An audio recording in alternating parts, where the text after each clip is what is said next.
Hey everyone, it's shadowspeedy. I'm just going to be giving a tutorial on the track INI file so you can better understand what to do when you're trying to edit your track INI for new tracks that you make, or if you want to edit existing tracks INI to do whatever you want to do on them. If you'd like this video, please give a subscribe so you can be notified when the next content comes out. I'm just going to cover the very basics on this one, and we'll go into more detail on some other videos. I fear I just give you the kind of baseline starting idea that you can try to work on some existing tracks and stuff for the tracks that are already in the game. So I just pulled up Indianapolis here. So the track name is going to be what the actual name of the track is going to be. I'm just going to show you in the game where that's going to show up. So that's where this is.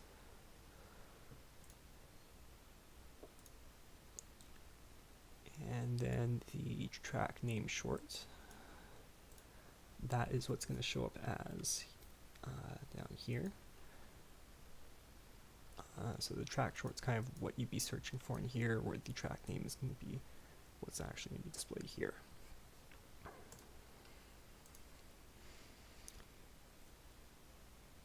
And then the track city is what will show up here, as well as the track state is what shows up here.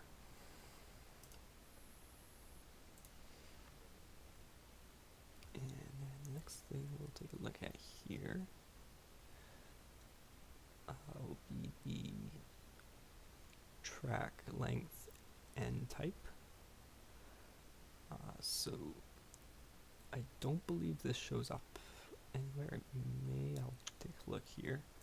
And this is just going to give you some basic information. I believe. Does it show up there? I don't think it does.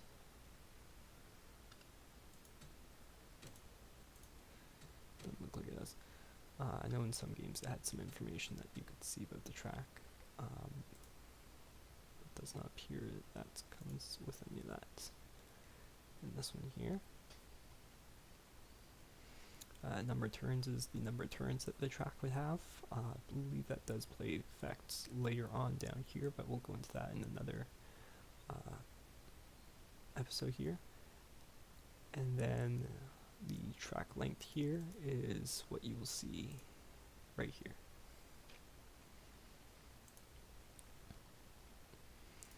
The track type, I believe the way this goes, I think it is 5 for a road course, 4 for super speedway, 3 is for long ovals such as Indianapolis, Michigan, 3 is for like your cookie cutter 1.5 miles, 2 is for your large short tracks, so that would be like Dover, your mile tracks kind of thing, and then 1 is your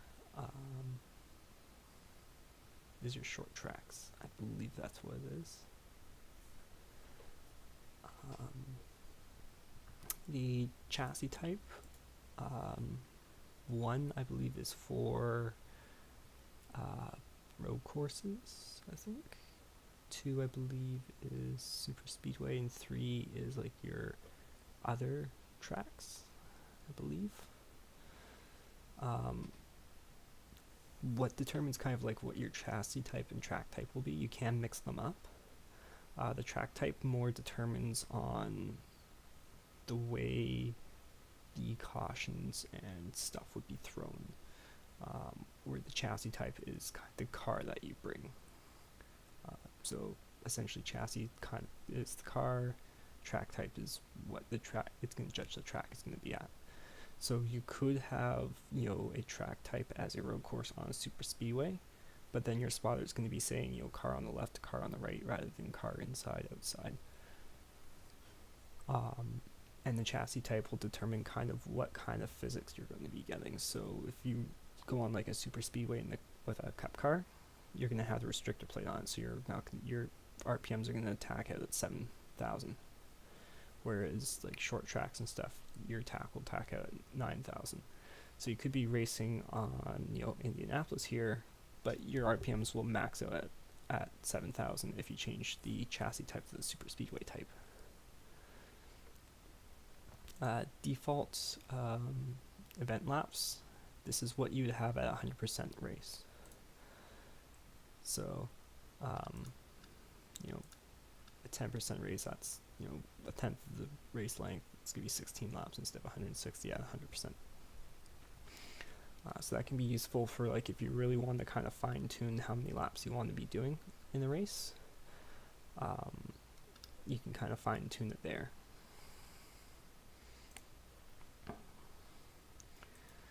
Default qualifying laps is how many laps you have for qualifying. So you notice how some tracks will have 2, and then there's a couple tracks that'll have 1. So you can modify the default amount of laps that you have for qualifying. If you want to have like an open qualifying kind of thing where you just do as many laps as you want in the 5 or 10 minute time, you can set the default laps to like 20 kind of thing, and then that will allow you to do up to 20 laps. Track-based method, I haven't really messed around with that, so I'm not entirely sure what that is about there. Max starters is the maximum amount of starting cars you can have. Most of them will default to 43, but there are some tracks that are smaller that don't have the pit lane for 43 cars, and you'll see that those ones will have lower amounts. The tire heat is how much heat gets put into the tires as you race. Best thing I can kind of say for the tire heat, you kind of want to have a nice even middle for it. You want your tires to kind of just be going in the yellow, kind of be in the premium spots. The more tire heat you have, the more they'll wear out. But if they're too cold, they won't grip as much. So depending on what you want to do with the track, you may want to adjust the tire heat.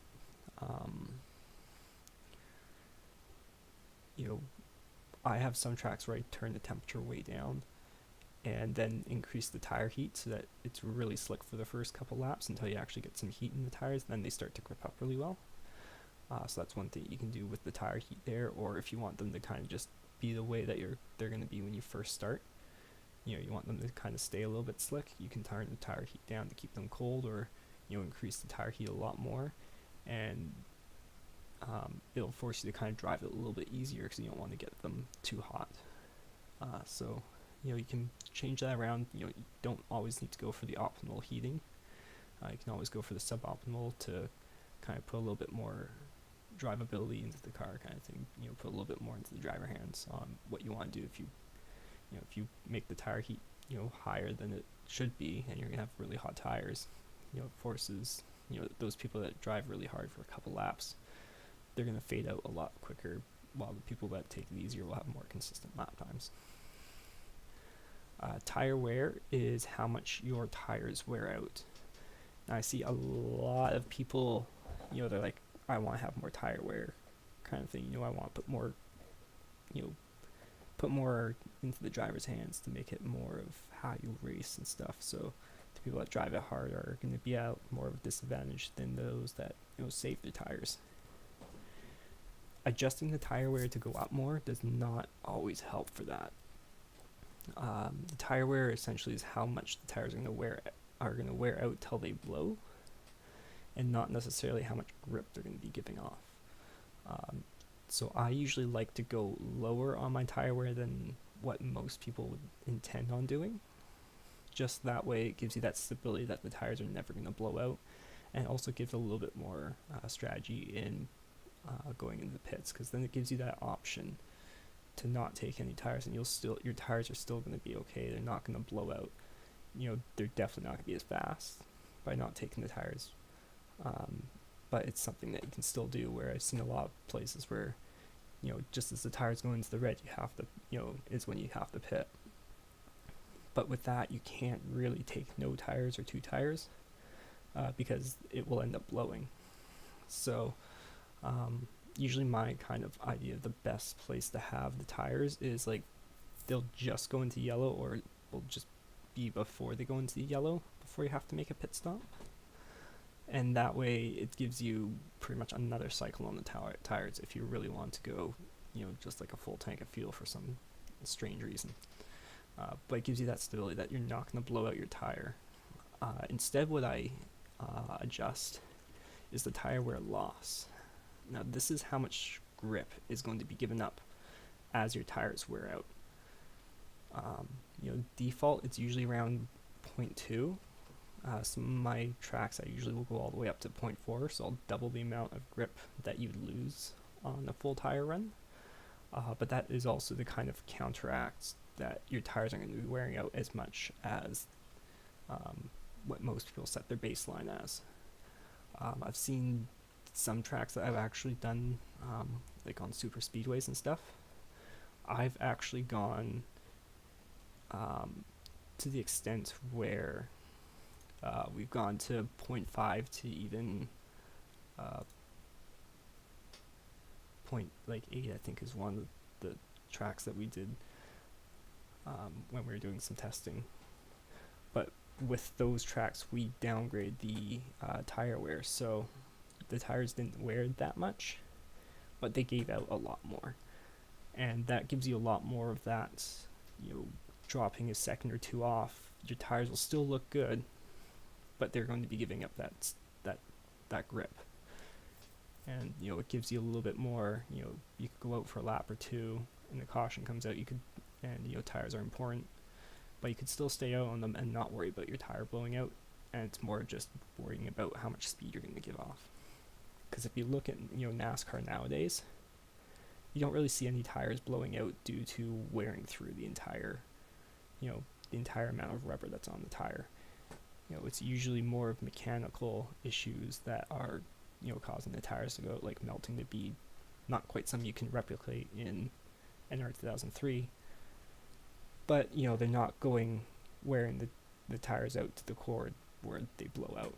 There's usually still quite a bit of rubber left on the tires. It's just the amount of rubber that they lose. The goodness in the tire is gone, and that's kind of what this tire wear loss is about. That's the goodness in the tires. The tire wear XP, or EXP there, that's how much is going to be given off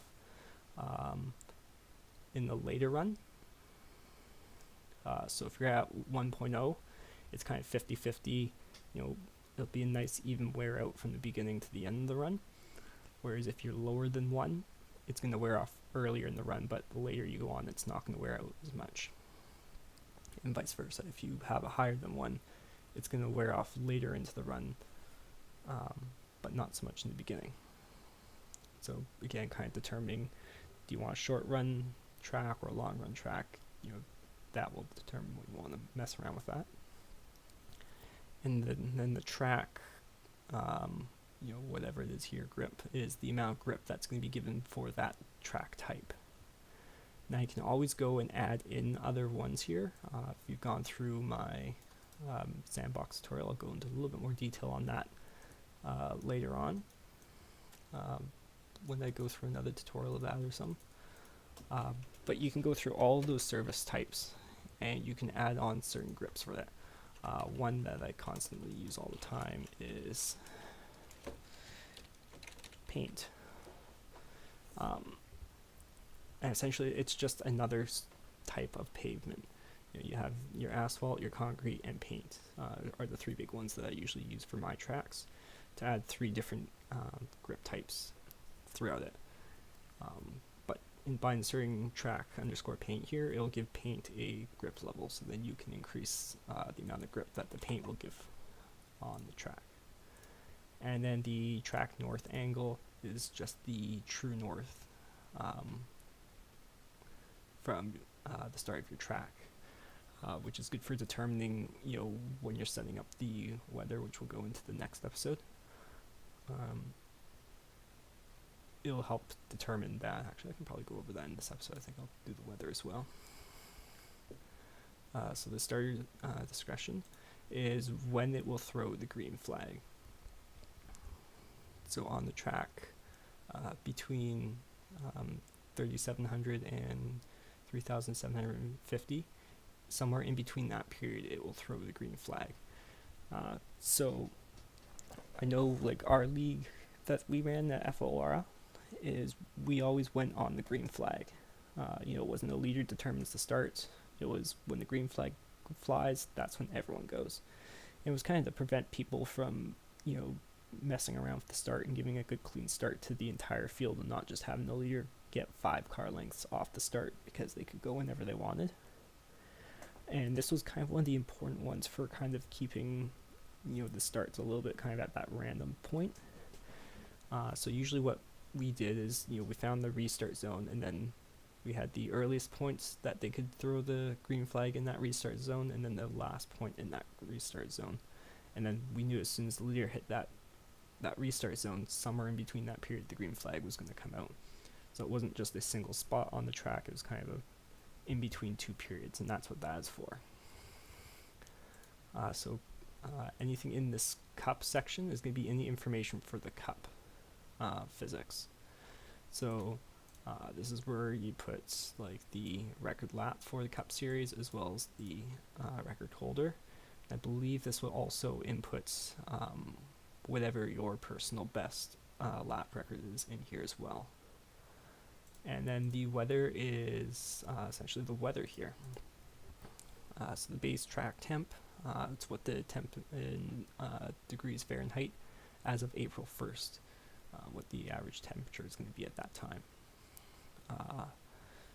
The way I kind of think of the temperature is the colder it is, the less grip your rear tires are going to have, and the hotter is, the less grip your front tires are going to have.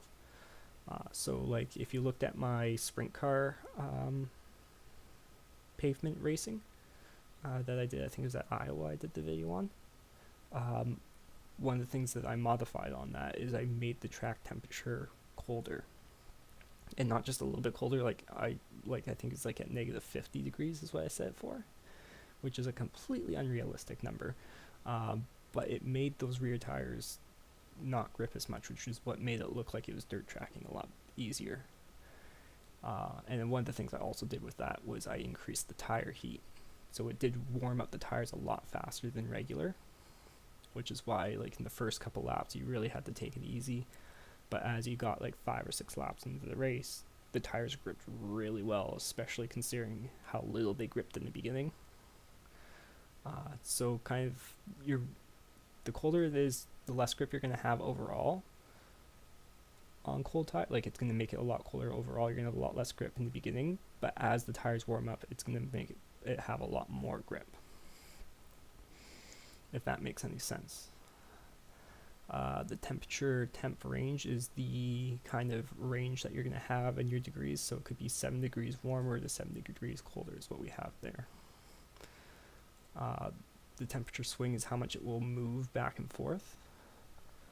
So you can see an additional 15 between that.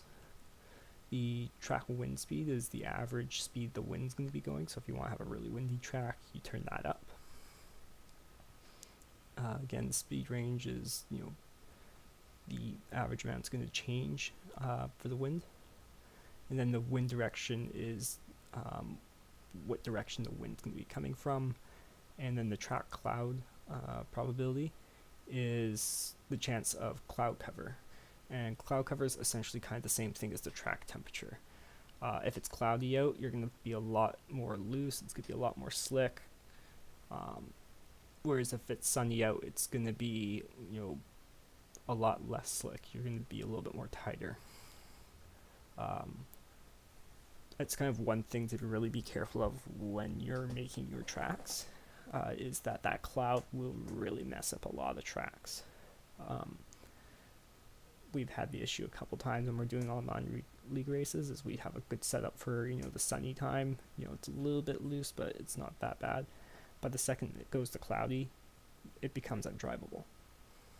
So just kind of be aware that you might want to set it to just 0 or just 1 if you're trying to build a specific setup for a specific track, just to prevent that from happening.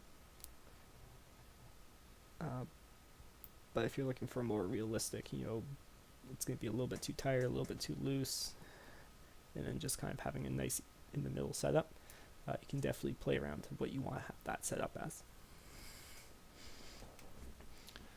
I'd like to thank you all for watching the video. If you found this helpful at all, give it a thumbs up, like it. If you have any questions or anything like that, definitely leave a comment. I'll get back to them as soon as I possibly can here. And like I said, subscribe if you want to hear more of this, because I plan on going through the rest of this. I'm going to probably split this up in, I might split this up into two, I'm not sure. I just know this is a little bit more complicated, as you can probably tell, so this is fairly self-explanatory though, so we'll see. But like I said, if you want to learn more about the track i9i, like I said, subscribe, and next time I go over this, I will answer any questions that you have, and I'll be able to explain the rest of this to help you finish up making your track on NR2003. Thank you all for watching, and I'll see you next episode. Bye.